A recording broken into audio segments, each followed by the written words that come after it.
How's it going? Welcome back to another great video with the majestic host for Savior, and I'm very happy and excited today to be talking about Dragon Age.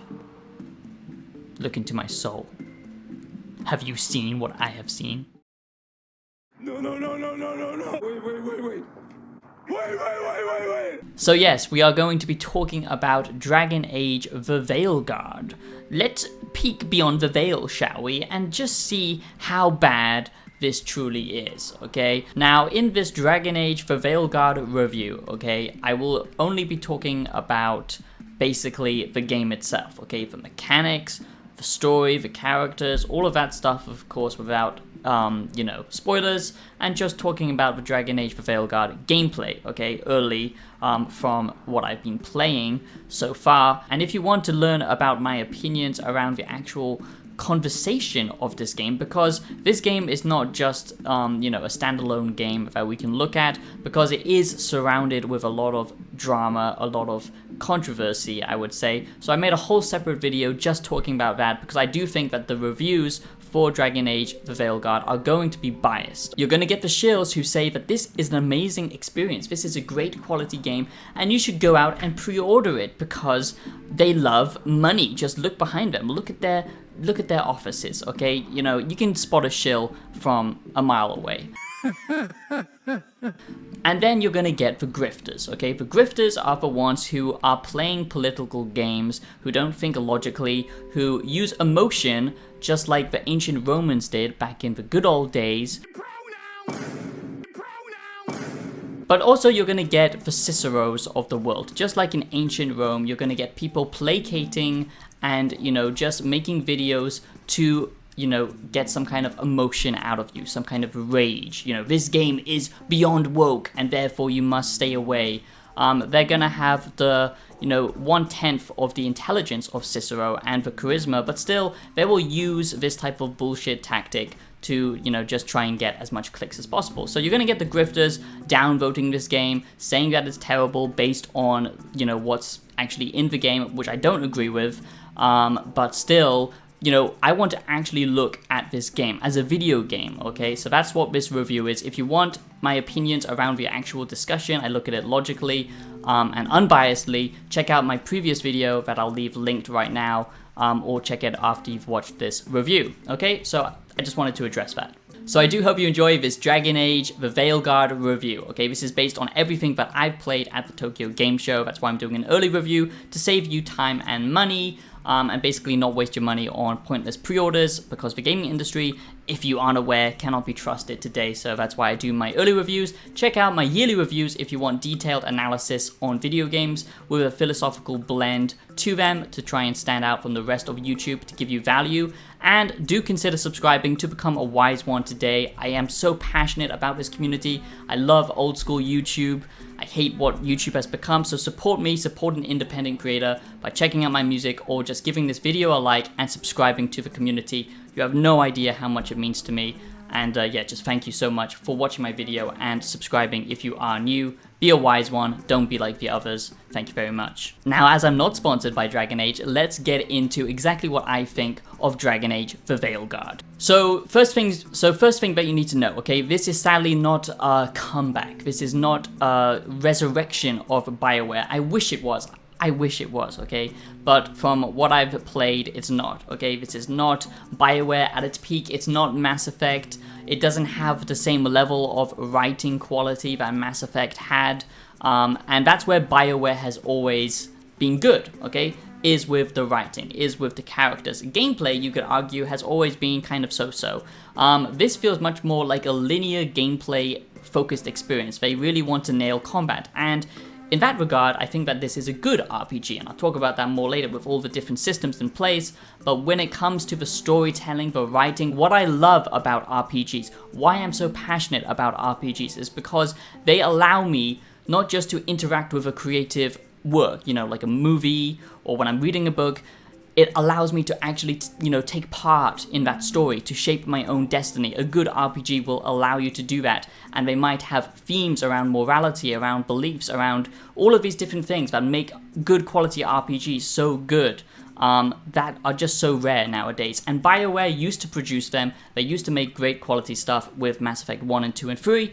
This is sadly not that, okay? But I won't say that it's a complete fail. It's not as bad as, you know, Mass Effect Andromeda, where it just doesn't even work. Everyone remembers my face is tired, right? Well, everyone doesn't have a tired face in this. What they do have is an AI face, where all of the detail, all the nuance has been washed out of them, completely cleansed pure. Yes, we must purify the gaming industry. We must not allow any details of gender to show through. You know, we have to smooth it all out. Just smooth it all out and pretend everything's okay. So the tone is off, and I talked about that in my other video, so go check that out. I'm not gonna rant on about that because I've already talked about it. The art style, like I said, not that great. It doesn't feel like Dragon Age. Dragon Age to me was always dark fantasy, not this high fantasy. And just the like effects of the magic, of the UI, just everything that they went for, I think that's why a lot of people are, you know, just not interested in this game. And, you know, you see a lot of people online complaining that there's so much negativity, and that's true. I wish that we did just, you know, value and, you know, judge games based on if they're actually good games or not, instead of just, you know, jumping on the hate wagon. But when something looks completely separate compared to its source material, of course the original fans are going to be angry about that, and sadly that's what's happened here. This is not Dragon Age, okay? This is like a discounted, we've got The Witcher 3 at home, okay? That's kind of what it feels like. That's almost what it plays like, but with more of a God of War kind of Hogwarts Legacy type combat system. And I'll get into that more later. So now let's get into the positives and the negatives of this Veilguard review, okay? Because that's what I want to highlight. That's what I do with my early access reviews, so bear that in mind.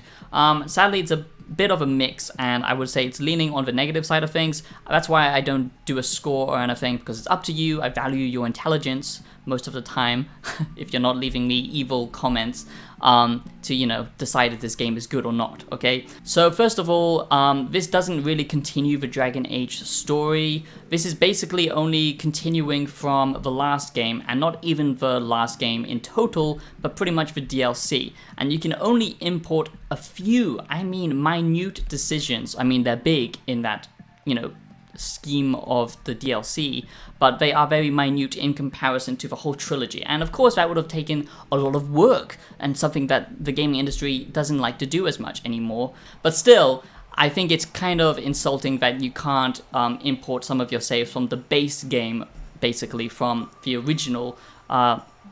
But I do think that they missed the opportunity to add more character, to add more flexibility to this RPG if they allowed for more choices from previous games to impact this one. But sadly, you can't do that. There's like it's basically a soft reboot, okay? So you have to bear that in mind. A lot of the characters that you will recognize and know and love, they've kind of become stale, I would say. It seems like it so far from what I've seen. They kind of feel jaded, not that interesting. They're kind of giving way to these new characters. Now, in contrast, when you compare this to the first game, which was a very classic RPG, in that it felt that all of the characters had their own actual ethics, morality, background to them.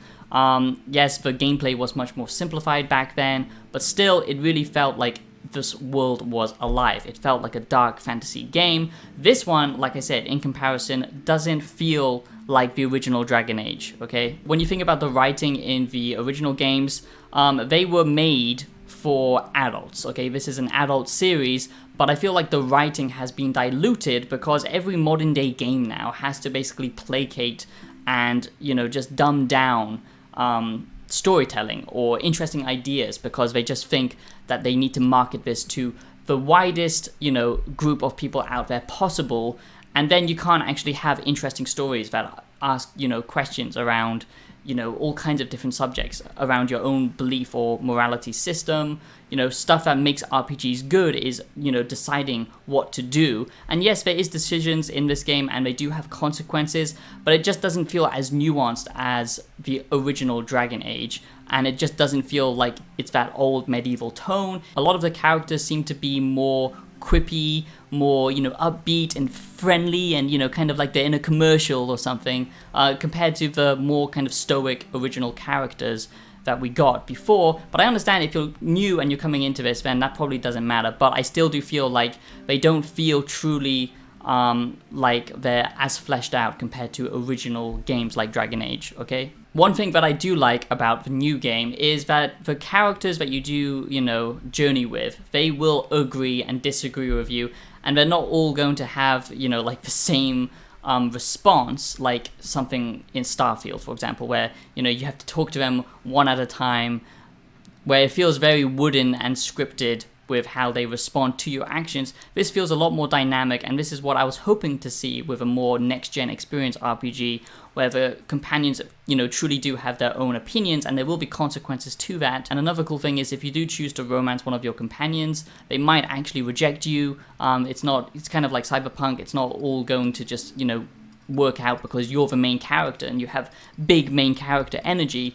And if you don't even get on that quickly, then you will basically actually have to compete with other characters in your party that might romance each other. So that's quite a cool dynamic if you're into that kind of thing. But like I said, none of these characters, none of the female characters really made me excited at all, to be honest. The environmental design here is pretty good. The level design is a little bit lackluster, I would say, because it's all very linear now, and you're basically traveling down these kind of set corridors with little exploration paths here and there, especially in the bigger open areas. And in the hub area, it's a little bit more open, where you can basically, you know, have more chill time and talk to your companions and all that kind of stuff. But in the actual main quests themselves, they are very linear focused, but the set pieces are very grand, even if the art style itself isn't that impressive. The graphics are, of course, very nice, if that matters. And another thing to mention about the characters is they do have, you know, proper fleshed out side quests, okay? And that is very important. They didn't phone that in. And there's some, you know, pretty hefty decisions to be made, I believe. Like I said, this is all based on the gameplay that I played at Tokyo Game Show, the exclusive gameplay I got access to. So I can't speak on the full experience, of course, but it does seem like it's much bigger than before. Okay, so now let's talk about the combat, and I do think this is where the game truly shines, okay? Because the combat here is truly fun, okay?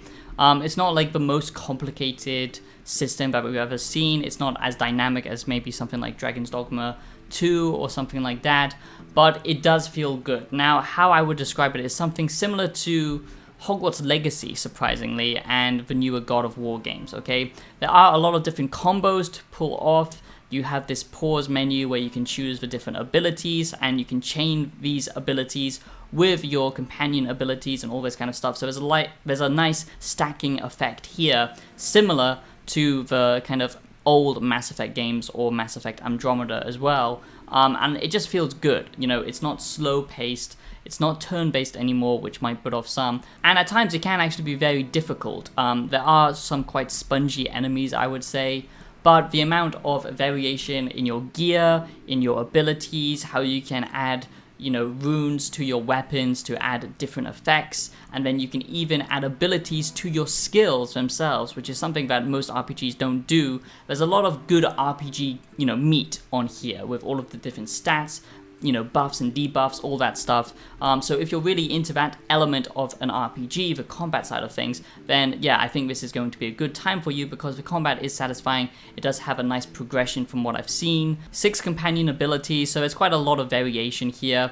And the reason why I said it kind of reminds me of Hogwarts Legacy is the cooldown effect on these, you know, big abilities and stuff like that. And especially if you're playing as a ranger or, you know, like an archery build, then it does feel very similar to that style of combat of, you know, dashing around, spamming an attack and waiting for a cooldown, switching to your different abilities or your companion abilities. I wouldn't say it's the most skill-based combat system. It's nothing like Dark Souls. You know, you can cancel your attacks easily, so you don't have to commit to everything, but still it does feel action-focused. You know, it's not action level of, you know, kind of complexity or anything like that where you're juggling, you know, these people in mid.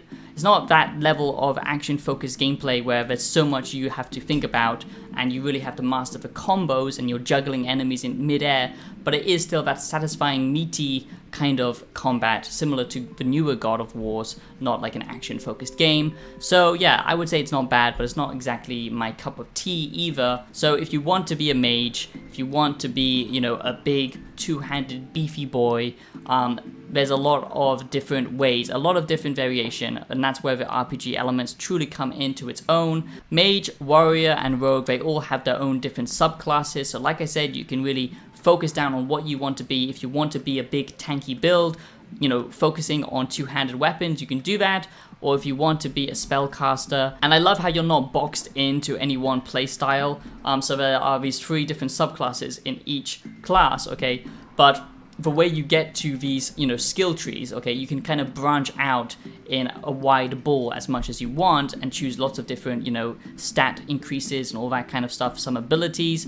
But then if you want to focus in one of these subclasses, you need to kind of go towards that area, but there is still room to kind of choose skills from other areas, but you can't have a mix of, you know, all of the different you know, subclasses. Otherwise that would be a little bit pointless and it would kind of break the build system in this game. But I still like the customization here on offer. You can really tinker around with your character, similar to something like Skyrim, which is quite refreshing in an RPG where a lot of these days it's kind of class based. Now, like I said, there's a lot of customization here. You can choose if you want to have a massive forehead or you want to be a little tiny person, a little hobbit, okay? You know, and they all have their strengths and their weaknesses, and there is actual callbacks in the dialogue itself to what faction you choose and what you are, the race that you are. So that's pretty cool. I do like that. I just wish the writing was a little bit more interesting, but it might get to be better, you know, when you spend more time with these characters. But from what I've seen so far, they are very upbeat, they are very quirky. It's hard to take them seriously or what you're doing seriously. A lot of the times there are some themes in this game that are dealing with a more darker side of things, like this, you know, kind of plague aspect of it all, but at the same time it just feels like it's not as nuanced. But the factions do actually affect the gameplay as well, like your strengths, your weaknesses, your defense status to some things, affliction status, you know, how much critical damage you can deal on certain enemies, stuff like that. So it's pretty cool that not only does it impact the narrative, but it does actually impact the gameplay. So overall, the combat, okay, and the customization of the combat, the loot that you get is varied as well, even though it is, you know, a legendary ranking system, which I don't really like. I think it's played out. It does seem to be pretty well balanced, and there's so much customization onto the abilities and onto your weapons.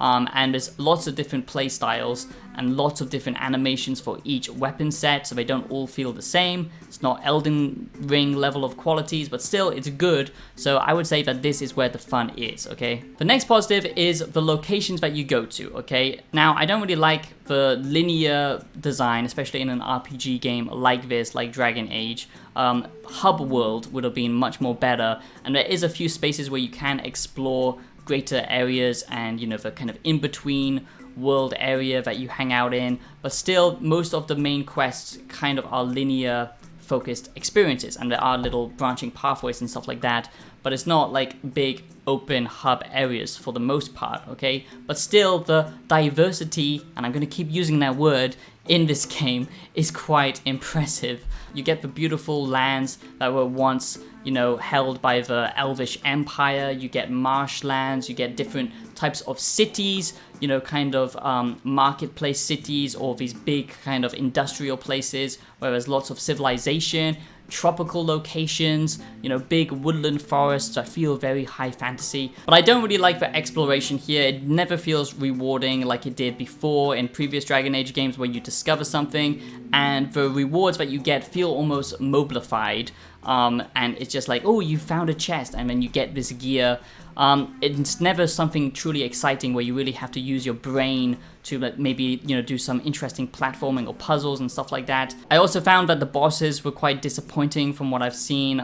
You know, very kind of just bleh, you know, nothing that really makes you think tactically, or, you know, you can really just spam dodge and stay clear from most enemies in this game. You don't really have to worry about your proximity to the enemies. That's kind of bad design if you ask me. And yes, some of them can deal a lot of damage, but it's never something truly challenging, I would say, compared to some of the previous Dragon Age games. And of course you get the elemental stuff that you can add to your weapons, like fire damage, freeze, all of this kind of basic stuff. And like I said, the actual combat is fun, and the progression of your character is good. The customization of your character is good. Even the character customization, apart from all of the added BS that I've talked about in my other video, for the most part, it gives you a lot of customization and a lot of choice, and it really does feel like you're creating a backstory for your character. And the same when it actually comes to the gameplay, you know, with all of these different systems in place, like I talked about, that really enhance the combat itself feeling pretty satisfying, but a little bit generic, I would say. For an action RPG like this, it doesn't do anything unique, that's for sure, and we've played games similar to it before, okay? So all in all, yeah, the combat is good, the world building and the kind of level design, the environmental design is quite breathtaking. The locations and the, you know, amount of variation that you get to explore is good. The story, for the most part, seems to be interesting, but what is lacking is the tone, okay? That doesn't feel like Dragon Age. It's the characters that aren't interesting so far, and they don't seem to be written that well. Nothing seems to be written that well. It all seems very surface level, very just vanilla, okay? Very milquetoast, playing it safe, okay? Again, I'm tired of that, okay? I want to see stories that actually challenge something, okay? Not like a game like Starfield or something where the storytelling is just mediocre. That's what it feels like. I don't feel invested in much of these characters. There is choices and consequences from what I've seen, even little callbacks to your, you know, upbringing and where you're from, the faction and all of that stuff. That's good, but it still doesn't feel truly like a role-playing game where I can go off the deep end and do some crazy shit myself that I just want to do, or, you know, I can just get rid of these characters, I can just kill them if I want. It's not really a true RPG in the sense of like a Baldur's Gate game or Fallout New Vegas, and I'm sure, like I said, a lot of this is going to come down to your preference, what you love and expect from an RPG game. But it does feel like a very modernized version of Dragon Age, and I don't think that's really a good thing. I think a lot of people are going to bounce off this. I'm personally waiting for a game by Obsidian, because I trust them a lot more compared to BioWare, which have sadly fallen off the deep end. I'm pretty sure all of the Dragon Age Veilguard reviews will have some kind of bias in them. I'm trying to look at this just as a game, but as a game with this level of, you know, talent in it, this level of budget, it could have been so much more from what I've seen so far, and it doesn't really make me that excited to keep playing, if I'm honest. So there you go, that is Dragon Age The Veilguard review, early access from what I've seen. I do hope you enjoy this. Like I said, I do this early so you don't get swept in by the marketing and the hype that is everywhere now, that it's all bullshit, okay? So just do your own research. I've given you the negatives and the positives. Some good positives here, but honestly, this is not what I want from an RPG game. This is not exactly what I want from a Dragon Age game. Doesn't mean that it's all bad. There's some good elements in here, but is it enough? Well, that's down to you. But I think the gaming industry truly needs to wake up. Gaming companies need to understand that this is a creative platform, a creative format that can have so much expression, so much, you know, like detail and good quality writing, especially in RPGs, you know, characters that actually mean something to you. When you think about Mass Effect, no one's going to forget their time with Mass Effect, the original trilogy, because all of these characters feel so realized, so detailed. They aren't all just like little quirky one-liners, okay? And I just feel like this missed the ball for the most part, even if there are moments in this. But yeah, there you go. That is Veilguard review. That is my Veilguard review. I hope you enjoyed this one. Like I said, subscribe if you are new. That would be very, very kind of you. So just subscribe right now if you are thinking about it. It would mean a lot. And I'll be seeing you in the next video. Have a great day. Look after yourselves and play some good games. Peace out. And the most important thing is think for yourself, okay? If you enjoy this game, even though it does suffer from a lot of modern day game design, then, you know, that's good for you, okay? Enjoy it. Don't just hate on something just because of the negative, you know, discussions and groupthink online. I do think that this game has some good elements to it, but I think this is also a wake-up call for the gaming industry.